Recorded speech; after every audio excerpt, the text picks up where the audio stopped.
Ça y est, on y est, c'est officiellement le dernier épisode de la 206 mobile à travers l'Europe. On se retrouve donc à l'endroit où je t'ai laissé la dernière fois, qui était un petit spot perdu au Monténégro, tout proche de la frontière avec la Bosnie. Et si tu as vu la dernière vidéo, tu sais que c'est pas par hasard que je suis arrivé. C'est tout simplement parce qu'il fallait absolument que je me rapproche le plus possible de ma destination. 8h36, on est arrivé jusqu'en Italie. Et combien de kilomètres ? 847. Ça va être long. Avant de partir, j'avais presque oublié le plus important, qui est de checker les fluides. Surtout quand tu fais de la route comme ça.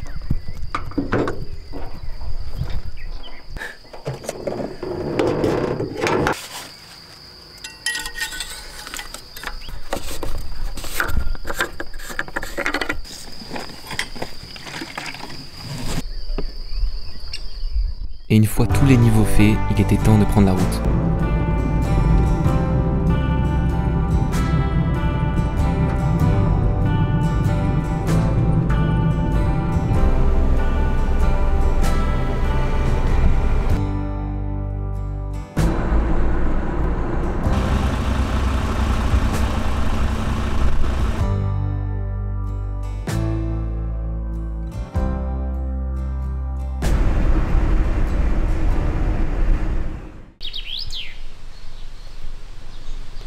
Finalement, après 11 heures de route, je suis enfin arrivé en Italie. Hier soir, je suis arrivé près de la ville de Udine. Parce qu'en fait, le plan, c'était de prendre une nuit au camping, histoire de pouvoir profiter du wifi et d'une douche chaude. Parce que la douche chaude, ça fait 1 mois et demi que j'en ai pas pris. Alors après, je me douche, hein, t'inquiète pas, mais c'est juste que c'est à la bouteille, dans des lacs, dans des rivières, enfin, tout ce que je peux trouver, je me douche avec, mais la plupart du temps, c'est de l'eau froide. Donc je t'avoue que là, c'était le pur plaisir d'avoir une douche chaude à l'arrivée. C'était entre guillemets ma petite récompense après toutes ces heures de route. Et non loin de cette petite ville, il y avait un incontournable à faire. Je te parle bien évidemment des Dolomites. Et c'est dans ce massif montagneux où tu peux retrouver des falaises aussi verticales que vertigineuses que j'avais décidé d'aller passer quelques jours.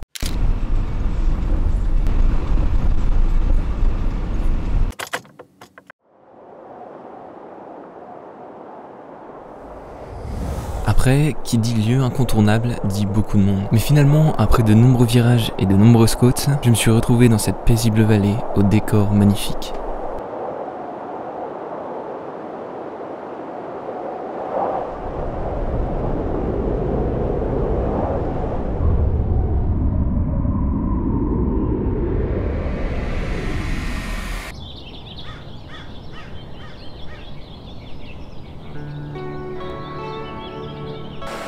Franchement, c'était l'endroit parfait pour se poser, chiller tout en profitant de la vue.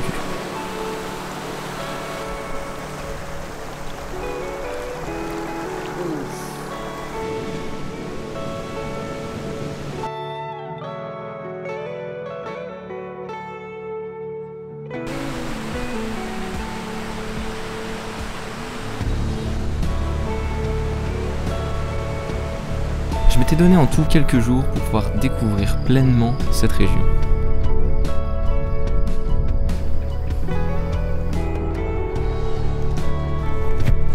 Je l'aère un petit peu parce qu'après toutes ces grosses côtes, elle a quand même extrêmement chauffé. Elle était plus trop habituée à avoir ce genre de dénivelé. Et là je suis en train de préparer tranquillement l'itinéraire pour demain. Demain matin, j'aimerais vraiment aller tout en haut de Ceseda, qui est un site dans les Dolomites qui est assez connu et ultra stylé, et j'aimerais vraiment aller voir ce que ça donne. Mais pour ça, il va falloir que je me lève tôt demain matin, et c'est pour ça que je prévois un petit peu l'itinéraire, voir combien de temps il faut pour monter tout en haut. Et ce qu'il faut savoir en fait, c'est que tu as un funiculaire qui part du petit village d'Ortis, il me semble, d'Orteis, je ne me rappelle plus exactement du nom. En gros, j'ai un funiculaire qui part d'en bas pour arriver tout en haut en 10 minutes, mais il ouvre qu'à 8h30. Ce qui fait que si j'y vais tôt, je vais pouvoir éviter la foule et apprécier un beau petit lever de soleil. Et pour ça, il va falloir que je réussisse à me lever et à me motiver. Ça, c'est une autre histoire.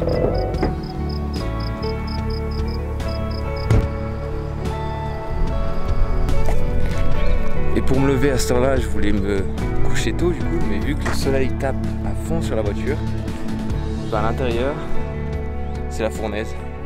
Du coup, c'est assez dur de dormir quand il fait encore jour.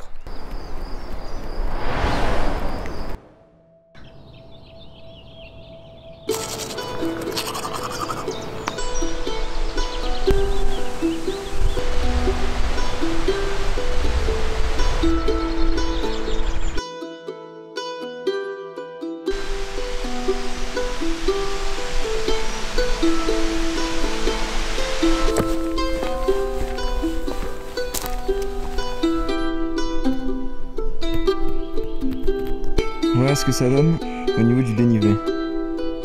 C'est quand même assez correct. Bon, j'arrive dans pas trop longtemps en haut, mais déjà, mate-moi la vue, franchement.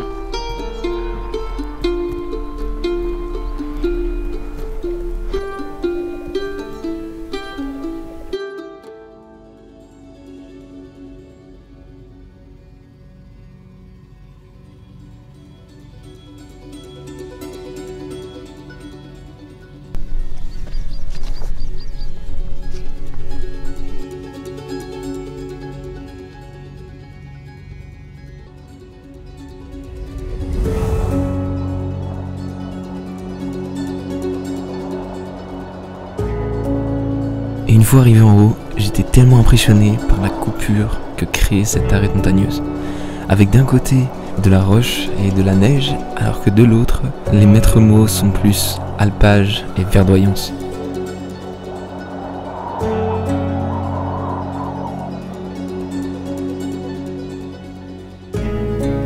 Il me restait plus que quelques minutes avant que le téléphérique ouvre. J'ai donc profité de celle-ci pour admirer une dernière fois la vue, avant d'entamer la redescente.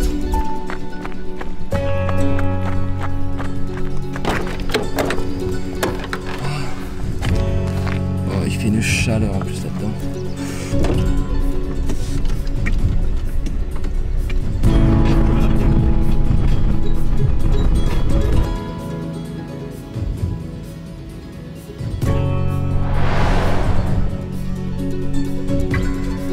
Alright guys, let's go in. Ok, comme tu peux le voir, j'ai rejoint Héloïse et Vlad. Ça faisait super longtemps, donc ça fait juste trop plaisir de les voir. Et le programme d'aujourd'hui, c'est qu'on se retrouve au lac de Caume et on va aller se balader un petit peu pour voir les environs.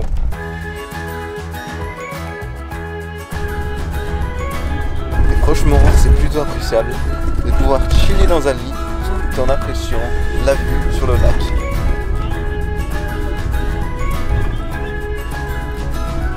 Alors ce qu'il faut savoir, c'est que le lac de Caume, il est connu pour son immensité, mais aussi et surtout pour les petits villages qu'il y a aux abords de celui-ci. Et le meilleur moyen de les visiter reste le bateau.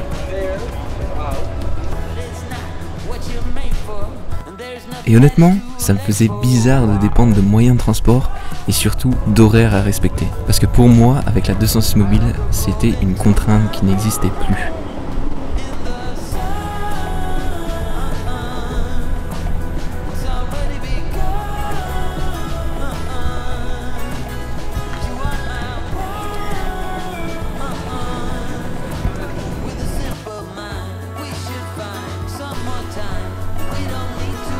Et en soi, le plan pour la journée était assez simple. C'était juste se laisser porter et profiter du moment.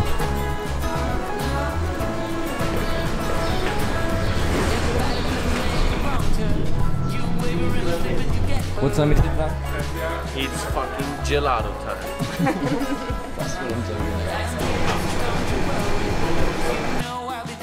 Ah oui, et ce que je t'ai pas dit aussi, c'est que ça, c'était ma dernière journée et donc ma dernière nuit dans la 206 mobile.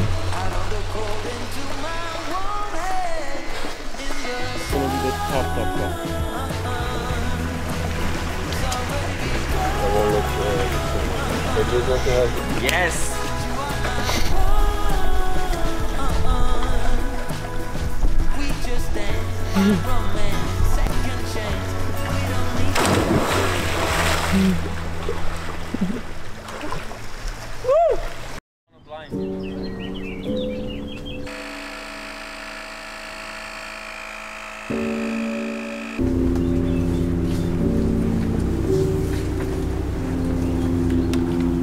À ce moment-là, j'avais du mal à me dire que c'était la dernière fois que j'allais replier ce lit.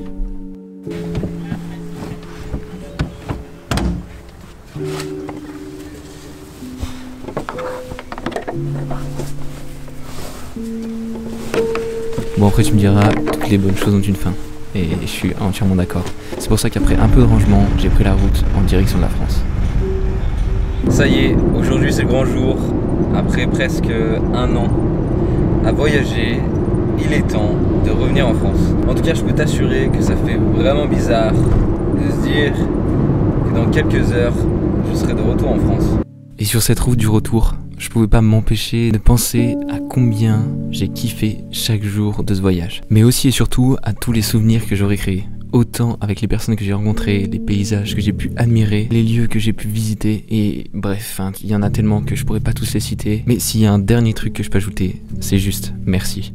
Merci à toi d'avoir suivi cette aventure, pour tes retours, tes conseils, et sache que ça a été un plaisir de partager ça avec toi.